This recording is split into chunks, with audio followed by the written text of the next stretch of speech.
how fast the world is heating up. دنیا جو ہے وہ اتنی تیزی سے اس کے ٹیمپریچر میں اضافہ کیوں ہو رہا ہے. ہم آپ کو آگے چل کر بتائیں گے کہ یہ جو کہا جاتا تھا کہ سورج سوا نیزے پر ہے، یہ محاورہ بھی اب جو ہے تبدیل ہو چکا ہے، بلکہ اب یہ کہنا چاہیے کہ سورج جو ہے وہ 1.5 نیزے پر ہے. ہاٹسٹ گلوبل ٹیمپریچر کیا ریکارڈ کیا گیا ہے، اور سائنسدانوں نے 3 جولائی 2023 کو a huge thing کیوں قرار دیا ہے. جڑے رہیے گا، یہ بہت اہم ایشو ہے جو نہ صرف پاکستان سے متعلق ہے بلکہ پوری دنیا سے متعلق ہے، اور انتہائی خطرناک حالات جو ہیں وہ ایک انڈیکیٹ کر رہے ہیں، اور آنے والے جو حالات ہیں وہ اس سے بھی زیادہ جو ہے وہ خطرناکی کی طرف لے جا رہے ہیں. 3 جولائی 2023 کو دنیا بھر میں جو ہے وہ گرم ترین دن جو ہے وہ ریکارڈ کیا گیا ہے. یہ اس سے پہلے اتنا نہیں تھا جو ماضی میں ریکارڈ کیا جاتا تھا. وہ 2016 میں جو اگست 2016 میں ریکارڈ کیا گیا تھا، جو کہ ایوریج ٹیمپریچر ہوتا ہے، وہ تھا 16.92، لیکن اس میں اضافہ ہوا ہے اور 3 جولائی 2023 کو 17.01 جو سینٹی گریڈ جو ہے وہ درجہ حرارت ریکارڈ کیا گیا ہے. اور یہ سب سے جو آج تک کی معلوم تاریخ ہے اس کا یہ ریکارڈ گرم ترین دن تھا، یہ درجہ حرارت تھا. اور یہ باقی ریکارڈز کی طرح ایسا ریکارڈ نہیں ہے کہ جس پر شادیانہ بجائے جائیں اور جس پر کوئی خوشی کا جس کو سیلیبریٹ کیا جاتا ہے کہ ایسے ریکارڈ قائم ہو جاتے ہیں. لیکن یہ جو دنیا کے اندر درجہ حرارت دیکھا گیا ہے،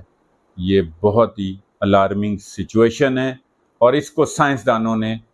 ویک اپ کال قرار دیا ہے. جینیفر فرانسس ایک سائنسدان ہے جس نے CNN کو انٹرویو دیتے ہوئے یہ کہا. وہ Woodwell Climate Research Center کے سائنسدان ہیں، اور CNN کو انہوں نے انٹرویو دیتے ہوئے اس ریکارڈ کو A Huge Thing کے نام سے جو ہے وہ منسوب کیا ہے. اور ساتھ ساتھ چونکہ یہ ہاٹسٹ گلوبل ٹیمپریچر جو ہے یہ پوری دنیا کے اندر پہلی دفعہ دیکھنے میں آیا ہے، ریکارڈ میں آیا ہے، اور اس کے بعد جو سائنسدان جو آنے والے وقتوں کی جو پریڈکشن کر رہے ہیں وہ بہت ہی خطرناک ہے. حتیٰ کہ ایک سائنسدان نے تو یہاں تک کہہ دیا ہے کہ آنے والے جو 6 ہفتے ہیں وہ بہت ہی خطرناک ہیں، کہ جس میں یہ جو ریکارڈ بنا ہے، جو خطرناک ریکارڈ سامنے آیا ہے، یہ ریکارڈ ٹوٹیں گے، اور اس سے زیادہ جو ہے وہ ٹیمپریچر کا ریکارڈ بننے کا امکان ہے آنے والے ہی 6 ہفتوں میں. اس کا جس کی جو صورتحال ہے، اور اس کے بعد جو دنیا جتنی شدید قسم کے کلائمیٹ چینج کی اس سے متاثر ہونے والی ہے. ابھی صرف اسی سال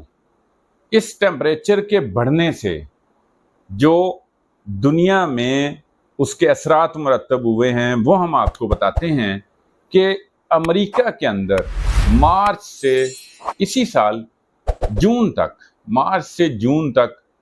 112 افراد جو ہے وہ لقمہ اجل بن گئے ہیں. انڈیا کے اندر 44 جو لوگ ہیں وہ صرف اس ٹیمپریچر کی وجہ سے، اس گرمی کے بڑھنے کی وجہ سے جو ہے وہ مر گئے ہیں. اسی طرح چین میں بھی جو ہے وہ گرم ترین دن کا ریکارڈ جو ہے وہ بھی سامنے آیا ہے. برطانیہ میں جو جون گزرا اس کو ہاٹسٹ جون قرار دیا گیا ہے. وہاں پر برطانیہ میں اوسطاً جو درجہ حرارت تھا وہ 15.7 ڈگری سینٹی گریڈ تھا، اور اس میں اضافہ ہوا ہے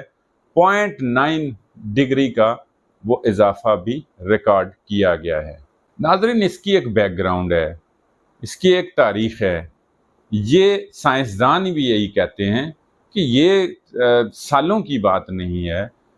یہ جو صورتحال ہوئی ہے یہ ظاہر ہے اس میں ڈیکیڈز لگے ہیں، اور سائنسدان یہ بھی یہ دعویٰ کرتے ہیں کہ ابھی جو ٹیمپریچر جس سطح پہ چلا گیا ہے اس کے جو نقصانات ہیں وہ اپنی جگہ، لیکن اس ٹیمپریچر کو مینٹین رکھنے یا اس کو کم کرنے میں ڈیکڈز درکار ہیں، لیکن وہ بھی اس صورت میں کہ اگر آج سے ہی اس کی روک تھام کے لیے اس کے لیے جو میئرمنٹس لینے ہیں، پوری دنیا اگر وہ میئرمنٹس لینے شروع کر دے تو پھر یہ کوئی سلسلہ رک سکتا ہے یا ٹیمپریچر واپس جو ہے وہ پہلے والی سطح پہ آ سکتا ہے۔ ناظرین، اس معاملے میں انسان نے اپنے ہی ہاتھوں اپنی تباہی کا سامان پیدا کیا ہے۔ جس طریقے سے ہم آج تک دنیا بھر کی ترقی سے خوش ہوتے آ رہے تھے اور ظاہر ہے کوئی جدید مشینری سے جو انوویشن سے جو پوری دنیا جو ہے وہ اس میں فخر بھی کرتی تھی، وہی جو ہے اس دنیا کے لیے وبال جان بن گئی۔ اور وہ کیوں بنی ہے یہ بھی ہم آپ کو بتائیں گے کہ انسان نے اپنے ہی ہاتھوں اپنی موت کا، اپنے نقصان کا جو ہے وہ سامان پیدا کیا ہے۔ گیسز جس طریقے سے مشینوں سے گیسز جو ہیں، انڈسٹریز کی جو گیسز ہیں ان کے اخراج سے جس طریقے سے پولوشن ہو رہی ہے، جس طریقے سے وہ کلائمیٹ چینج پر بد اثرات مرتب کر رہے ہیں، اسی طرح جو فاسل فیولز ہے اس کا جو نقصان اس سے جو سامنے آ رہا ہے، اسی طرح جو اس کے علاوہ جو کلائمیٹ چینج میں جو چیزیں وہ پوری ایک الگ ایک ٹاپک اور موضوع ہے، لیکن اہم چیزوں کا ہم اس لیے ذکر کر رہے ہیں کہ جو کلائمیٹ چینج پہ بد اثرات جو سامنے آ رہے ہیں اس میں سب سے زیادہ جو کاربن گیس کا جو اخراج ہے وہ جو ہے وہ اس صورتحال میں زیادہ جو ہے وہ نقصان کا باعث بن رہا ہے۔ اور اس میں ایک اہم چیز آپ کو بتاتے چلیں کہ یورپ جو اس کا سب سے بڑا دعوے دار ہے اور جو خود بھی اس ساری کلائمیٹ چینج اویئرنیس کی بڑی کیمپین بھی کرتا ہے، وہی سب سے زیادہ جو ہے کاربن گیسز کے اخراج کا ذریعہ بھی ہے، اور اس نے بھی سب سے زیادہ اس انڈسٹری کی شکل میں جو پر کیپٹا گیس کا اخراج ہے وہ یورپ کا سب سے زیادہ ہے۔ اگر ہم چلتے چلتے پاکستان کی بات کریں، جس طریقے سے تھرڈ ورلڈ کنٹریز اس سے متاثر ہو رہی ہیں، ہم سری لنکا کی بات کر لیتے ہیں جو ترقی پذیر ممالک ہیں۔ اگر وہاں تو انڈسٹریز ویسے ہی بند ہو گئی ہیں، وہ جو پوری دنیا کے اندر جو ایک معاشی جو بحران پیدا ہوا ہے اس کے نتیجے میں وہ پہلے سے بھی زیادہ جو ہے وہ پس گئے ہیں، تو ان کا اگر اس پورے کلائمیٹ چینج میں حصہ دیکھیں تو خاص طور پہ پاکستان کا 0.01% سے بھی کم جو ہے وہ اس میں حصہ ہے جو کلائمیٹ چینج سامنے آ رہی ہے، اور جو باقی دنیا ہے اس کا اس کے علاوہ جو 9.9% جو آپ کہہ سکتے ہیں وہ باقی دنیا کا حصہ ہے، لیکن اس سے سب سے زیادہ جو ہیں وہ ترقی پذیر ممالک اس سے متاثر ہو رہے ہیں۔ پاکستان میں جس طریقے سے بارشوں پہ بارشیں ہو رہی ہیں اور بارشوں کے بھی ریکارڈ ٹوٹ رہے ہیں، اور گلیشیئر جو ہیں وہ جس طریقے سے پہلے سے زیادہ پگھل رہے ہیں، اور جس طریقے سے لینڈ سلائڈنگ ہو رہی ہے اور اس کے جو نقصانات ہیں اور اس کے بعد جو اس کے اثرات ہیں، ان ساری صورتحال کو اگر دیکھا جائے تو سب سے زیادہ ترقی پذیر ممالک جو ہے وہ اس سے متاثر ہو رہے ہیں۔ یہ ریکارڈ جو دیکھا گیا ہے، جو ہاٹیسٹ گلوبل ٹیمپریچر ریکارڈ پر آیا ہے،